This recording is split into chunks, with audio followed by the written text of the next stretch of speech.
You are sitting in a high-stakes meeting. Or maybe you are about to walk into a salary negotiation. You have the data.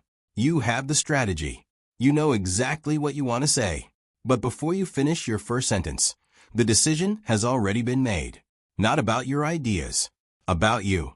Your brain, and the brain of everyone listening, has already filed you under competent or doubtful, leader or follower, trustworthy or suspect. And it all happens in the first 7 seconds. Before the words even register. This is not a flaw in your character. It is a feature of human neurology. Your brain is a prediction machine. For most of our history, survival depended on reading people instantly. A voice carries far more information than the words it delivers. Pitch, tone, pacing, resonance, even the fraction of a second before you speak. These signals are processed in milliseconds by brain regions that predate language itself. Long before your prefrontal cortex can analyze your argument, your amygdala has already tagged you as an ally or a threat, a person in control or someone who is losing it. Psychologists call this thin slicing. The term comes from research proving that humans can extract startlingly accurate impressions from almost zero exposure. In a landmark study, students watched just 3 10-second silent clips of professors. Those students predicted end-of-semester teaching evaluations with the same accuracy as students who sat through the entire course. They never heard a single word. They judged entirely on presence. Now imagine what happens when you add voice. The effect does not just intensify. It becomes nearly instantaneous. Pitch is the first signal your brain locks onto. Across virtually every culture studied, a lower fundamental frequency correlates with perceptions of strength, dominance, and competence. This is not arbitrary social conditioning. It is biology. Larger vocal folds produce lower pitches, and larger bodies historically meant greater physical capability. Studies consistently show that people with deeper, more resonant voices are rated as more authoritative, land more leadership roles, and command higher starting salaries. But there is a ceiling. Push your pitch too low, and the brain flips from respect to suspicion. We want dominance, but we want it tempered with warmth. Pure low frequency without warmth reads as aggression, and the brain instinctively puts up a wall. Tone runs on a parallel track. A warm, resonant tone activates the same neural pathways linked to trust and social bonding. A thin, nasal, or strained voice triggers subtle threat detection. When your vocal cords are tight, your brain assumes you are under stress. Listeners subconsciously ask why you are tense. Are you hiding something? Are you uncertain? That is why the most successful communicators, podcasters, and executives train what voice coaches call forward placement. They learn to project sound from the chest and face rather than trapping it in the throat. It does not just sound better. It reads as transparency and calm authority. Pacing reveals your cognitive state in real time. Speaking slightly faster than average makes you sound energetic and sharp.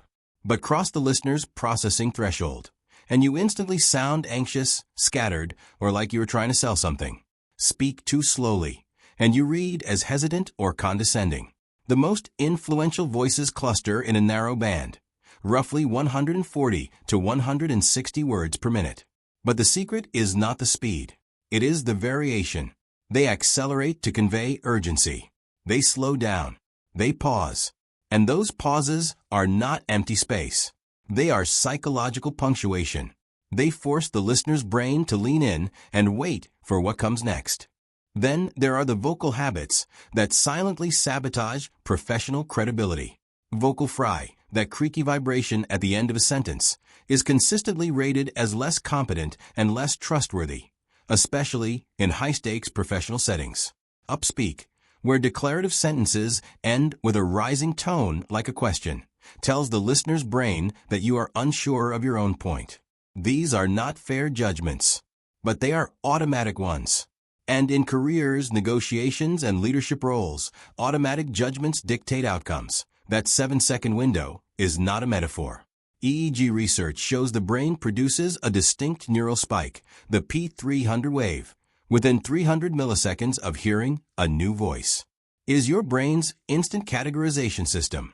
By 7 seconds, Enough data has accumulated for your subconscious to build a complete social model of the speaker. And here is the critical part. That model becomes a filter. If your voice signals competence and warmth, your words get a tailwind. Listeners forgive minor stumbles. They give you the benefit of the doubt. If your voice signals uncertainty or tension, your exact same words face a headwind. The listener picks apart your logic, finds flaws, and doubts your conclusions. Your voice has already decided the verdict.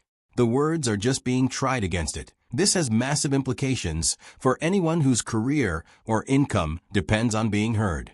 Candidates with voices that project calm authority land more job offers and negotiate higher compensation packages. Founders with measured, resonant delivery consistently secure more venture funding. Even physicians with steady, unhurried pacing are rated as more empathetic and face significantly fewer malpractice claims, regardless of clinical outcomes. Your voice is not just a delivery mechanism for information. It is information. And in the modern economy, it is a form of professional capital. But here is where it gets complicated. While our brains are remarkably consistent in how we judge voices, those judgments are frequently wrong. A deep, commanding voice does not guarantee competence. A smooth, reassuring tone does not guarantee honesty. The same neural shortcut that allows for rapid assessment also allows for rapid deception. Bernie Madoff had a voice that radiated unwavering trustworthiness. Elizabeth Holmes famously trained her voice to drop into an artificially low register to project authority and secure hundreds of millions in funding. Our evolutionary heuristics are optimized for speed, not accuracy, and they can be exploited by anyone who understands how they work. For 99% of human history, you did not choose leaders from resumes or digital profiles. You chose them from what you could perceive in real time.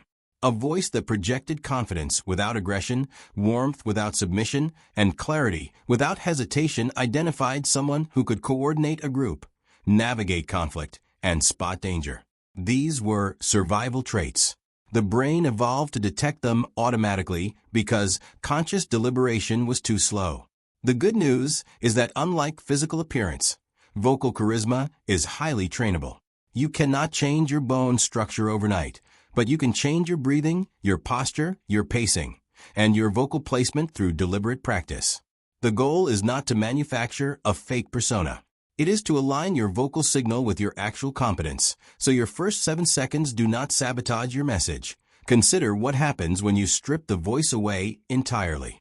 Email, messaging, remote work platforms. You lose the entire channel of vocal data.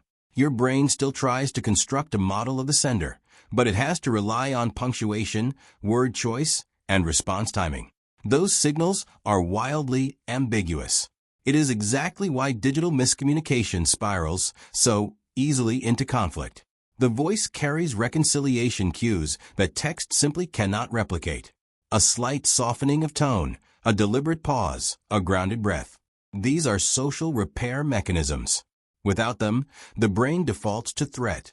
The research also reveals a difficult truth about how vocal first impressions reinforce social inequality. Listeners from higher socioeconomic backgrounds consistently rate standard accent patterns as more competent. Non-native accents trigger a processing fluency deficit. The brain works harder to decode the speech, and it misattributes that extra effort as lower credibility.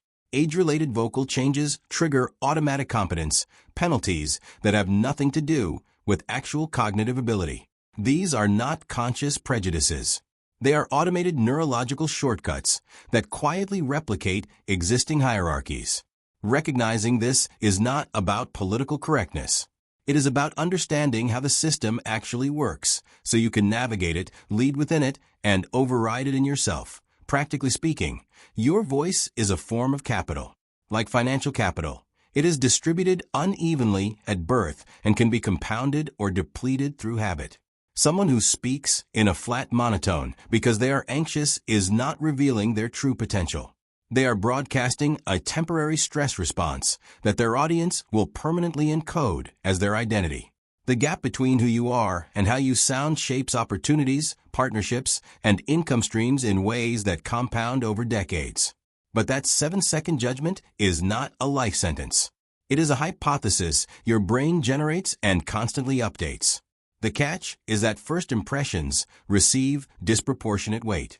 They anchor everything that follows.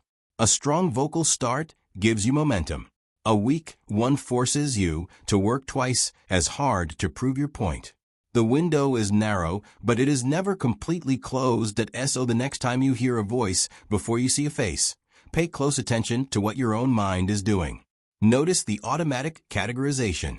Notice the assumptions forming before a single argument has been made.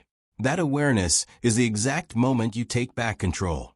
We judge voices because for most of human history, we had no other choice. But today, you have the choice to question those judgments. You can train your delivery. You can refine your pacing. You can align your vocal presence with your actual expertise. And when you do, you stop leaving your credibility to chance. You start speaking in a way that makes people listen.